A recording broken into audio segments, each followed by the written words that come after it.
Welcome to the breastfeeding promotion and support in a baby-friendly hospital. Session 4: Protecting Breastfeeding. Objectives: discuss the effect of marketing on infant feeding practices. Outline the key points of International Code of Marketing of Breast Milk Substitutes. Describe actions health workers can take to protect families from marketing of breast milk substitutes. Outline the care needed with donations of breast milk substitutes in emergency situations, and discuss how to respond to marketing practices.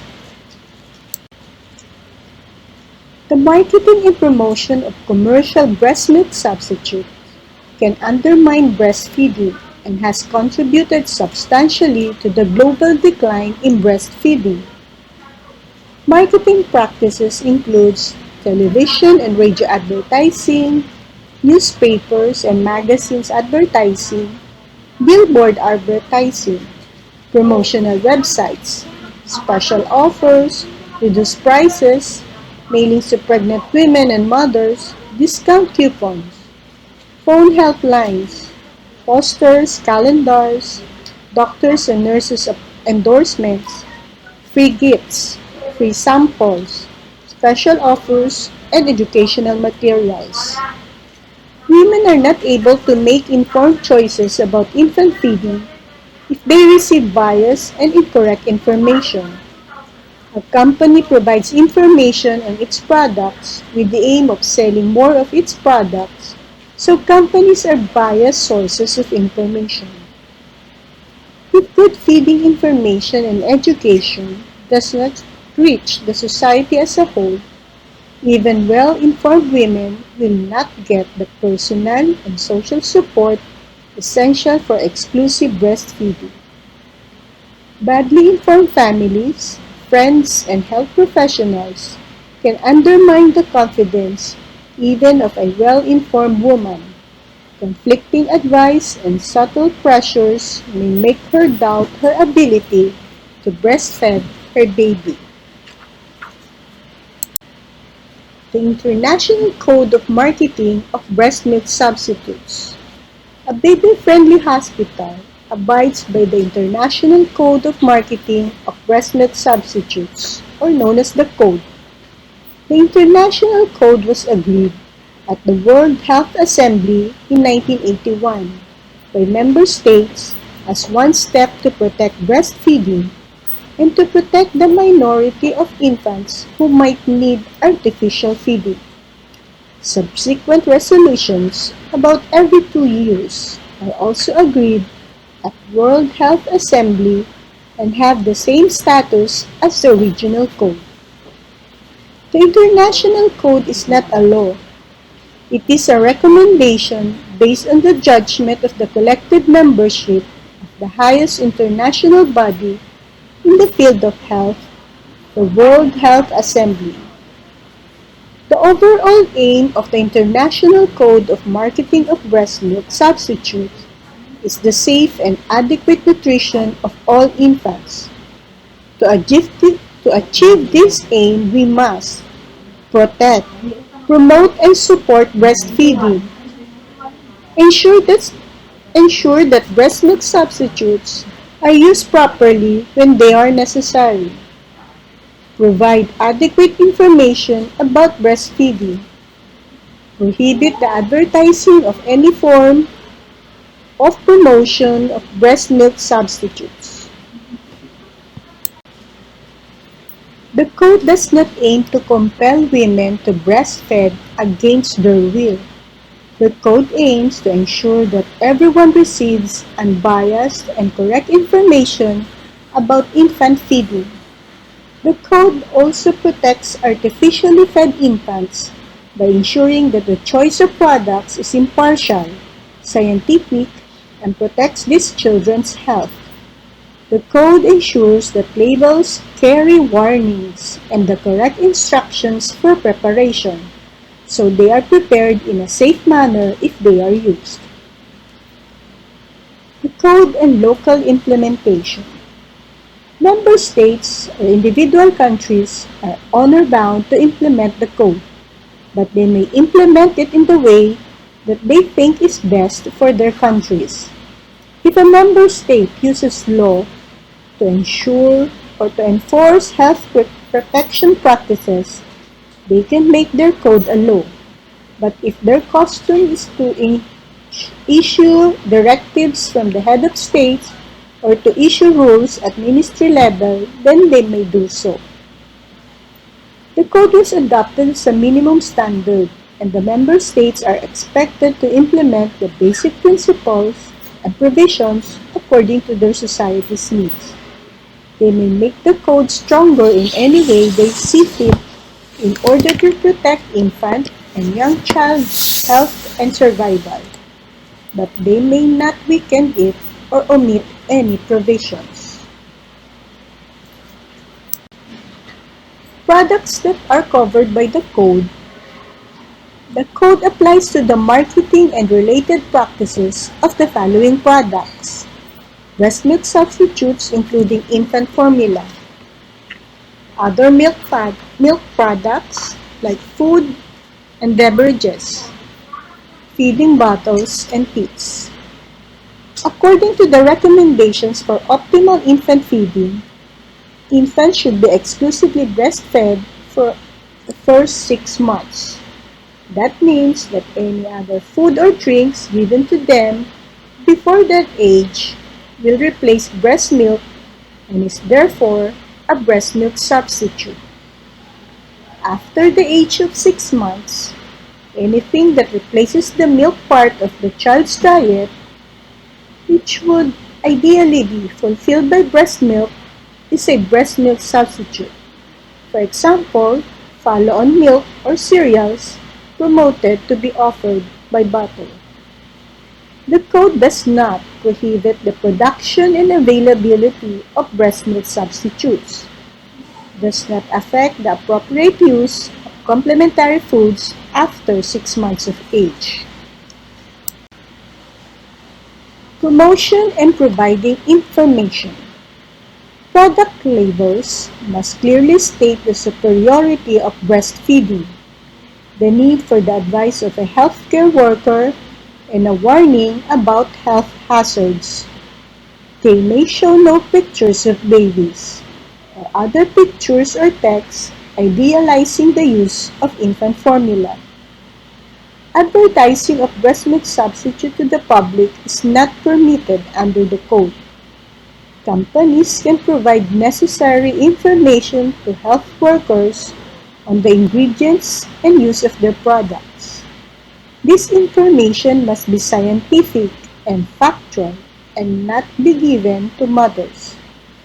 If any educational materials are provided for parents, the materials must explain the importance of breastfeeding, the health hazards associated with bottle feeding, the costs of using infant formula, and the difficulty of reversing the decision not to breastfeed.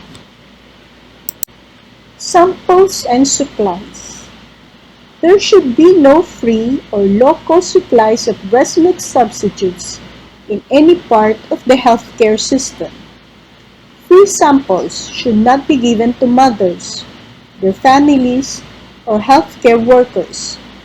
Small amounts of formula given to mothers as a present or gift when going to home from hospital or in the community are not allowed, as these are samples to encourage mothers to use those products. Sometimes the government procures milk substitutes to be given for free or at a reduced price to mothers or caregivers for social welfare purposes. For example, for those mothers who have tested HIV positive and made an informed decision not to breastfeed. In this situation, the supply must be reliably sustained for each infant for as long as the infant needs them. Supplies given for a baby should not be dependent on donations. Donations might stop at any time, and then the baby would have no formula. baby who's not breastfed will need 20 kilos of powder formula in the first 6 months and a suitable breast milk substitute up until 2 years of age.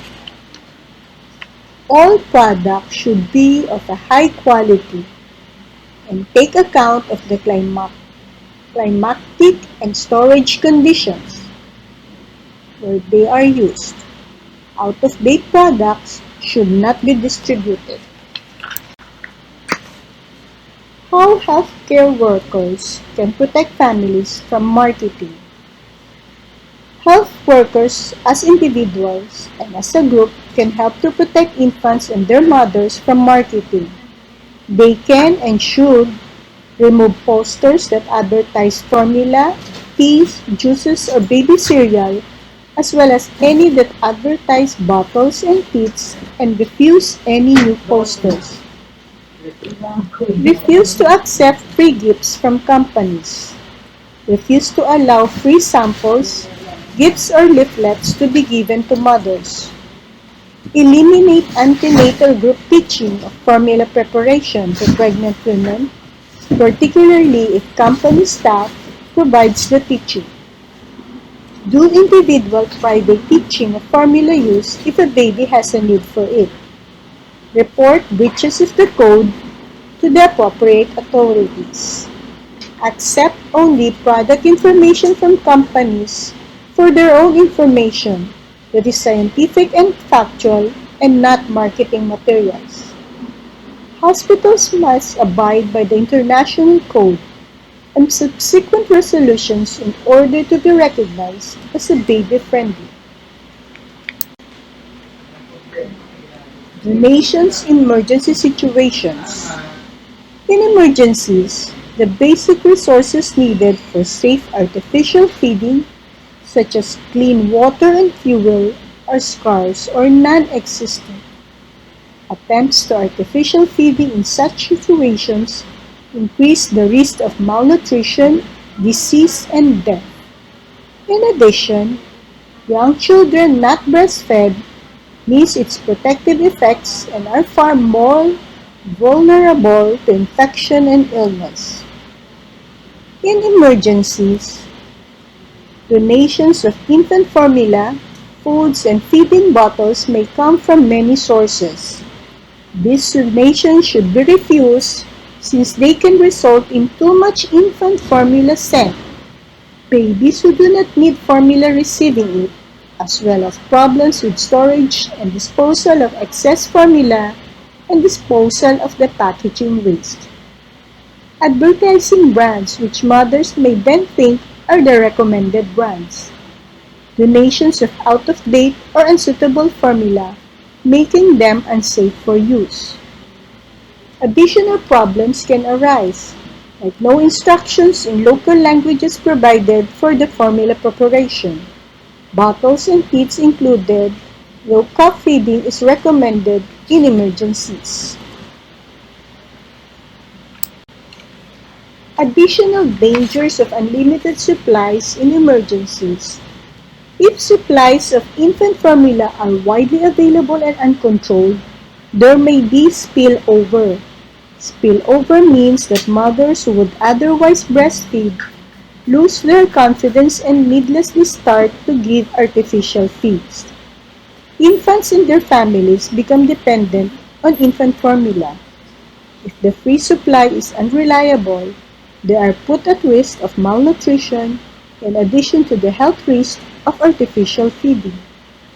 Large donations may come from companies who, by donating formula to the area in crisis, intend to create a new market for later sale of their products to the emergency-related population or to the host population. If donation is unavoidable, they should be used to prepare cooked foods for older children or others, or be used with a relactation device to relactate or induce lactation. Session 4 Summary. Marketing of breast milk substitutes and bottles can undermine confidence in breastfeeding for mothers and wider community. The International Code and its subsequent resolutions assist the safe and adequate nutrition of infants by reducing health worker and mothers' exposure to misinformation that undermines breastfeeding, ensuring that breast milk substitutes are used properly when they are necessary, providing adequate information about feeding, marketing, and distributing breast milk substitutes appropriately.